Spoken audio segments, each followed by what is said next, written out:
বিসমিল্লাহির রহমানির রহিম। আসসালামু আলাইকুম বন্ধুরা। আজকে আমরা হঠাৎ করেই চলে আসলাম নারায়ণগঞ্জের হাজীগঞ্জ কেল্লা দেখতে। আমার সাথে আমার বন্ধু এবং আমার ভাতিজা রয়েছে। আমি প্রথমে দেখাচ্ছি আমার বন্ধু সোহেল মল্লিক, পাশে রয়েছে বিলাল হোসেন নিলয় এবং সবার পিছনে রয়েছে তুষার এবং আমার ভাতিজা ইয়াদ আজিজ অর্ণব। আমরা আজকে এই কেল্লাটা ঘুরে দেখব এবং আপনাদের দেখানোর চেষ্টা করব।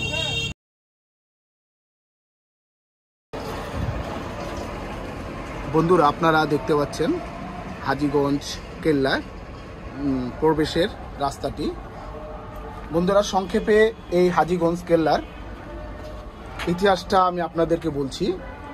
এই কেল্লাটি অবস্থিত নারায়ণগঞ্জ জেলার শীতলক্ষ্যা নদীর তীরে। মুঘল আমলে এটি নির্মিত হয়েছে। তৎকালীন সময়ে এই হাজীগঞ্জ কেল্লাকে খিজিরপুর নামে পরিচিত ছিল, ফলে অনেকেই এটাকে এখনও খিজিরপুর দুর্গ বলে আখ্যায়িত করেন। হাজীগঞ্জ দুর্গের নির্মাণ নিয়ে মতভেদ রয়েছে। কারো মতে এটা প্রতিষ্ঠিত হয়েছে 1610 খ্রিস্টাব্দে, আবার কেউ কেউ মনে করেন 1650 থেকে 1660 সালের মধ্যে এটি নির্মাণ করা হয়েছে। হাজীগঞ্জের দৈর্ঘ্য 50 মিটার এবং প্রস্থ 200 মিটার। অসাধারণ সুন্দর এই দুর্গটি। দেখতে হলে আপনার যে কোনো জায়গা থেকে, ঢাকা বা ঢাকার অন্য কোথাও থেকে আসতে হলে আপনার সুবিধাদের জন্য আপনি হয় চাষারা আসবেন অথবা শিউ মার্কেট। চাষারা থেকে অটো ভাড়া নেবে 10 টাকা এবং যারা ঢাকা থেকে আসবেন তারা যদি শিউ মার্কেট নেমে যান তাহলে তাদের জন্য সুবিধা হবে। শিউ মার্কেট থেকে হাজীগঞ্জ দুর্গের ভাড়া নেবে 10 টাকা। বন্ধুরা, আপনারা দেখতে পাচ্ছেন ভিতরের অংশটি।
আমি এখন আছি কেল্লার ভিতরে। আপনারা দেখতে পাচ্ছেন কেল্লার ভিতরের অংশ।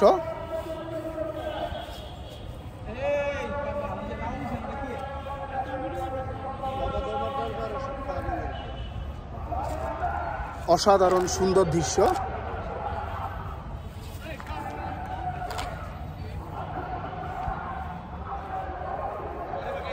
এই যে কেল্লার এদিক থেকে একটি জায়গা রয়েছে যে জায়গা দিয়ে চলাফেরা করা যায়।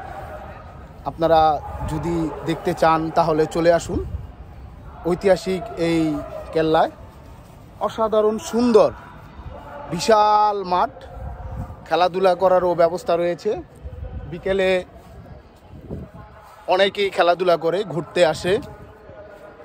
সুন্দর সময় কাটানোর একটি জায়গা আপনারা দেখতে পাচ্ছেন।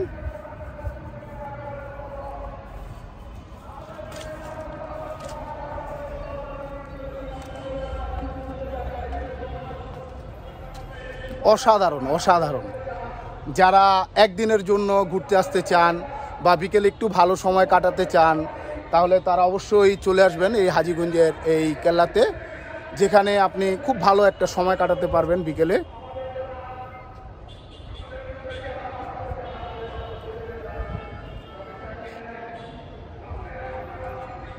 আমি আপনাদের দেখানোর চেষ্টা করছি। এই হচ্ছে পুরো মাঠটি দেখছেন আপনারা।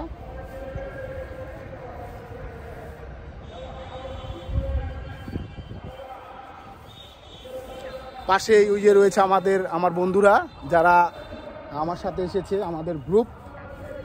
আমি এখন তাদের কাছে যাচ্ছি, তাদের সাথে কথা বলবো, তাদের অনুভূতিটা জানবো।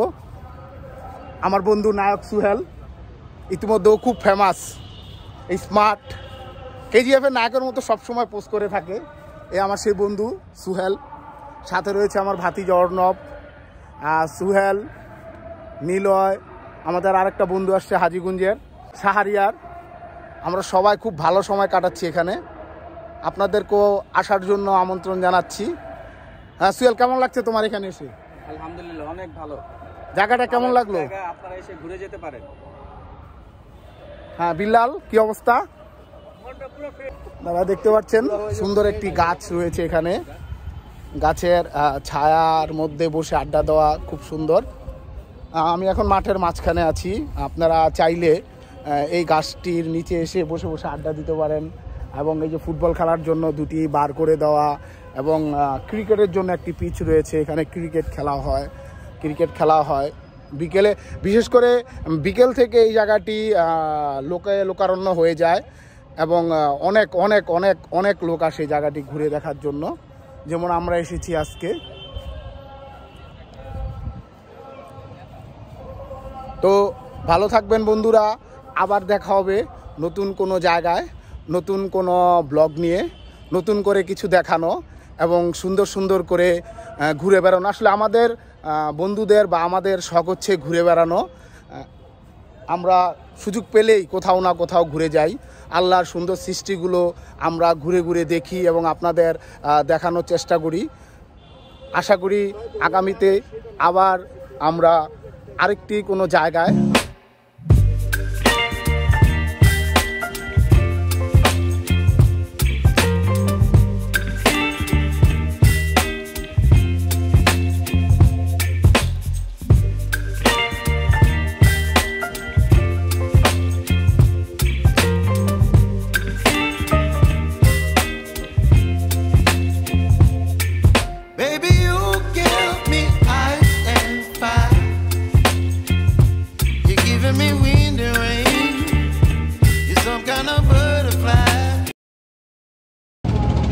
হ্যালো বন্ধুরা, এখন আমরা আবার যাচ্ছি নবীগঞ্জ কদম রসুল দরগা ঘুরতে। এখন আমরা নবীগঞ্জ ঘাট থেকে নৌকার মাধ্যমে নদী পার হব। আপনারা দেখতে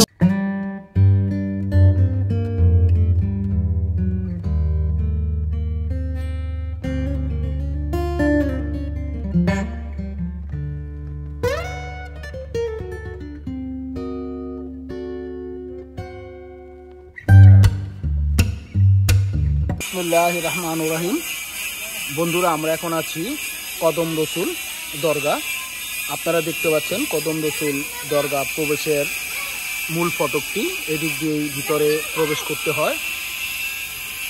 আমরা ভিতরে প্রবেশ করছি।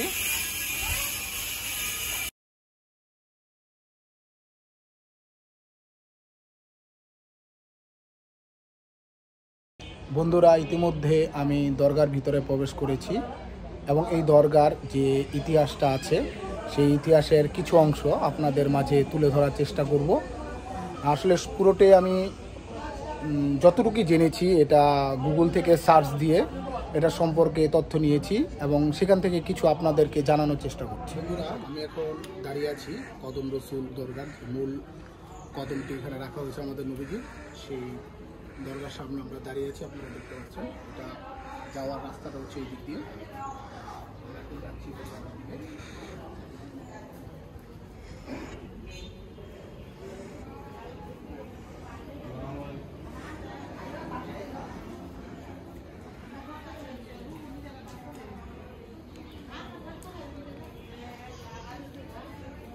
এটা হচ্ছে মূল দরগার যে কদম রসুল যাকে বলা হয় দরগার মূল ফটক।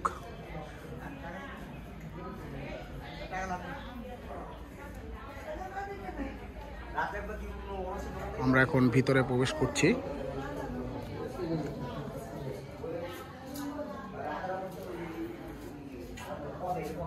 আপনারা দেখতে পাচ্ছেন এটা নবীজির যে কদম ছিল সেই কদমের চিহ্ন সম্বলিত পায়ের ছাপ। এই সেই দরজা।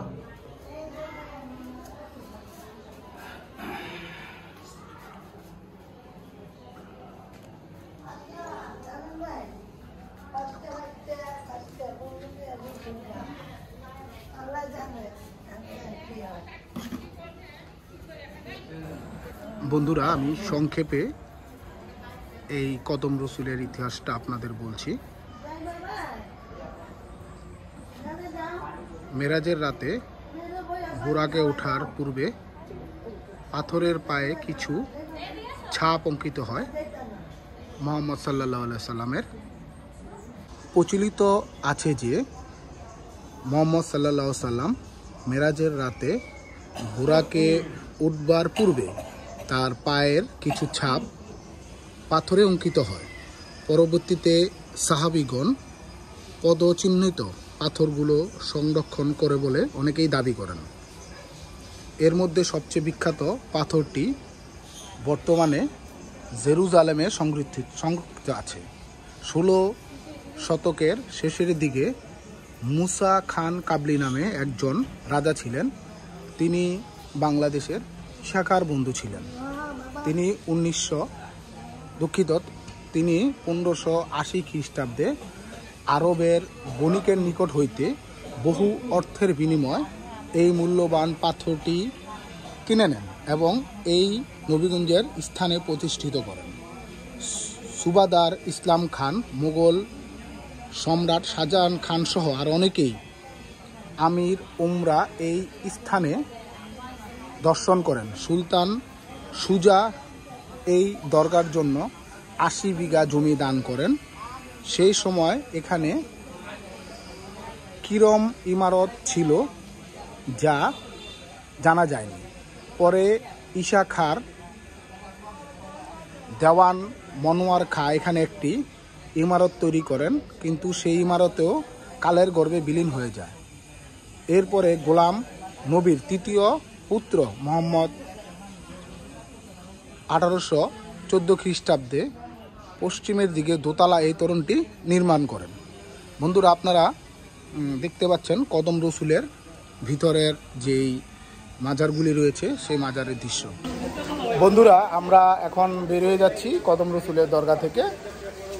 এখানে কিভাবে আসবেন তার একটু সংক্ষেপে বলে দিই। বাংলাদেশের যে কোনো জায়গা থেকে আপনি নারায়ণগঞ্জের নবীগঞ্জ ঘাটে আসবেন। নবীগঞ্জ ঘাট পার হয়ে যে কোনো অটো বা রিক্সার মধ্যে আপনি 10 টাকা নিবে রিক্সায়, আর 5 টাকা নিবে অটোতে। 5 টাকায় চলে আসতে পারবেন আপনি কদম রসুল দরগায়।